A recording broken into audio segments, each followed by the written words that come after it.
प्राकृतिक आपदा इतनी भयंकर, इतना डरावना और इतना भयप्रद, जिसको देख करके एक एक रोंगटा खड़ा हो जाए। विनाश जिसको बोलते हैं, प्रकृति जब अपने पे आती है और प्रकृति जब विनाश पे उतर आती है, तो इसका प्रत्यक्ष उदाहरण है नेपाल। इसका प्रत्यक्ष उदाहरण हम सबने देखा केदार घाटी। कई वर्षों पहले केदारनाथ में भीषण आपदा आई थी। इसी तरह की आपदाएं कई बार, छोटी छोटी आपदाएं हमारे देश में भी आती हैं, लेकिन इतनी भयंकर और इतनी भीषण आपदा नेपाल के अंदर आई, जिसको देख करके आदमी के रोंगटे खड़े हो जाएं। जैसे बोलते ना, ताश के पत्तों की तरह ढह गया।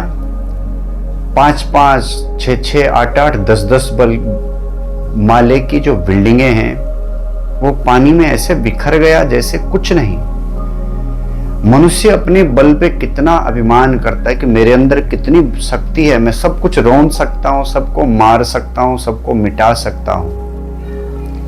पर याद रखिए, प्रकृति के आगे किसी के नहीं चलती है साहब। इस भीषण आपदा में मृत आत्माओं को सदगति के लिए हम भगवान से प्रार्थना करते हैं कि नेपाल के अंदर, हमारा पड़ोसी देश है, हिंदू राष्ट्र है, उसके अंदर इतनी भीषण आपदा आई है। इस आपदा में मृत प्राणियों की सदगति के लिए हम सब भगवान से प्रार्थना करते हैं कि जो ऐसी गति में, ऐसे समय में जिन्होंने अपने प्राणों को त्यागा है, ऐसी आपदा में जो गए हैं, उन सब मृत आत्माओं के लिए भगवान से प्रार्थना करते हैं।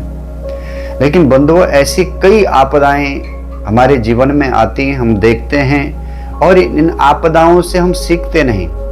इसको दैवी आपदा बोलते हैं, लेकिन ये दैवी आपदा कहीं मनुष्य की देन तो नहीं है। हम लोग इस पे विचार क्यों नहीं करते हैं? सरकारें बाद में कई टीमें बनाती हैं, इसका कारण क्या है, क्यों हो गया होगा ये।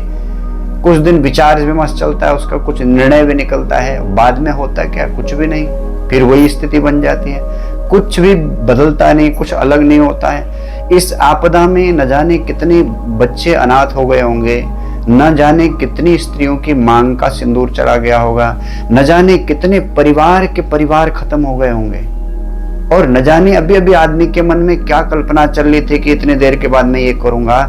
एक जगह का दृश्य तो इतना भयावह, इतना भयंकर है, इतने 5 माले की बिल्डिंग, और उसमें कितने लोग रहे होंगे, आप विचार करिए।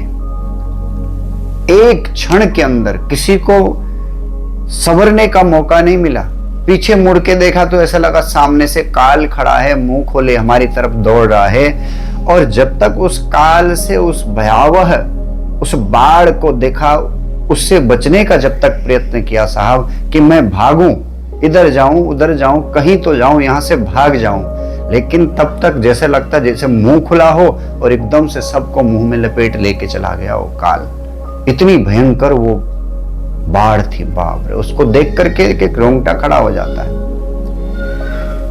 बंधुओं, इस चीज से सरकारें क्या मालूम सीखती हैं, नहीं सीखते हैं, हम लोग कितना सीखते हैं, हम भी तो नहीं सीखते हैं।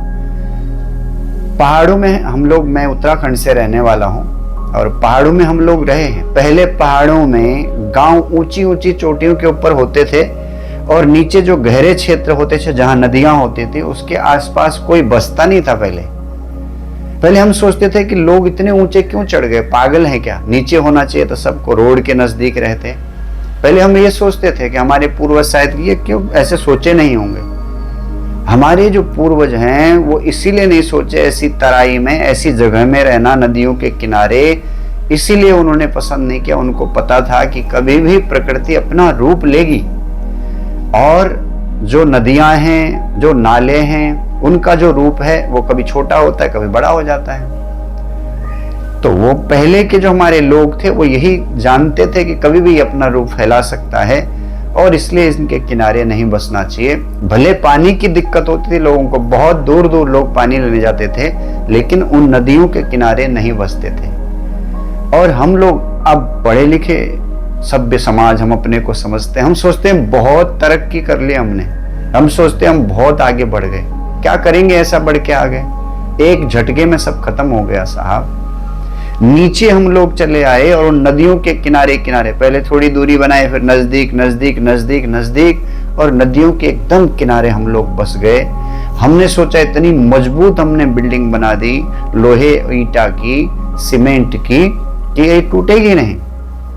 लेकिन प्रकृति बार बार चेतावनी देती है हमें कि भाई तू क्या बनाएगा, तू क्या बनाएगा। ये तो बड़े बड़े पहाड़ों को निगल लेती, बड़े बड़े पेड़ों को निगल लेती है, बड़े बड़े चट्टानों को निगल लेते हैं आपदा।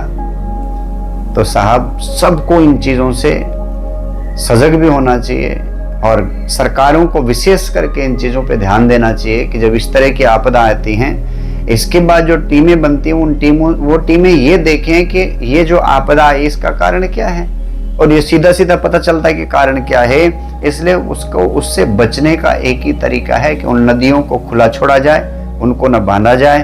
प्रकृति का जो है सबको सहयोग करना चाहिए। पेड़ वृक्ष ये सब काटे जा रहे हैं, बड़े बड़े डैम, हम लोगों की आवश्यकताएं बढ़ती जा रही, बड़े बड़े डैम हमने प्रकृति के इस धरती के ऊपर खड़े कर लिए, इकट्ठा पानी जगह जगह हो रहा है। हमारी आवश्यकता भी है, लेकिन कहीं वो आवश्यकता हमारी मुसीबत न बन जाए। बम हमने जगह जगह खड़े कर लिए।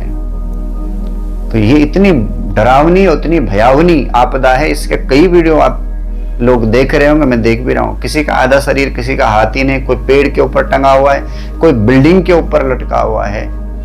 इतनी भीषण आपदा को देख करके बड़ा दर्द हुआ, इसलिए मैं वीडियो भी बना रहा हूँ। और ये वीडियो में मेरी पीड़ा है कि क्या मालूम हम लोग दोबारा जगेंगे इन चीजों के कि नहीं जगेंगे, फिर ऐसे भीषण आपदा आएंगे। आपदाएं जब जब मनुष्य प्रकृति का अतिक्रमण करेगा, जब जब इसको छेड़ेगा और जब जब इसको चुनौती देगा, तब तक इसका उत्तर प्रकृति इसी तरह से विनाश से देगी।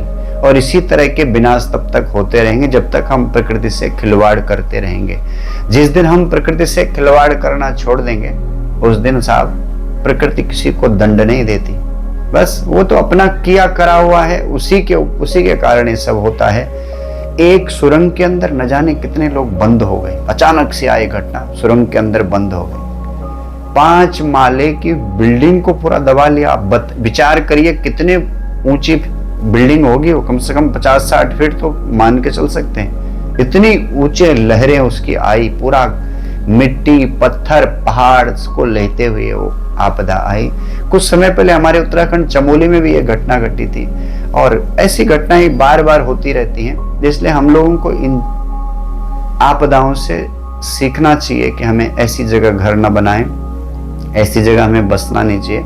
नहीं तो साहब इसी तरह की आपदाओं में न जाने कितने लोगों को अपने प्राण देने पड़ते हैं, और हमारे कारण न जाने कितने निर्जीव जो बोल नहीं सकते हैं, जो किसी से अपनी व्यथा बता नहीं सकते हैं, निर्जीव सजीव छोटे छोटे जीव जंतु कीट मकोड़े बड़े बड़े पशु पक्षी, वो न जाने कितने हमारे साथ साथ उस आपदा में काल के गाल में समाहित हो जाते हैं।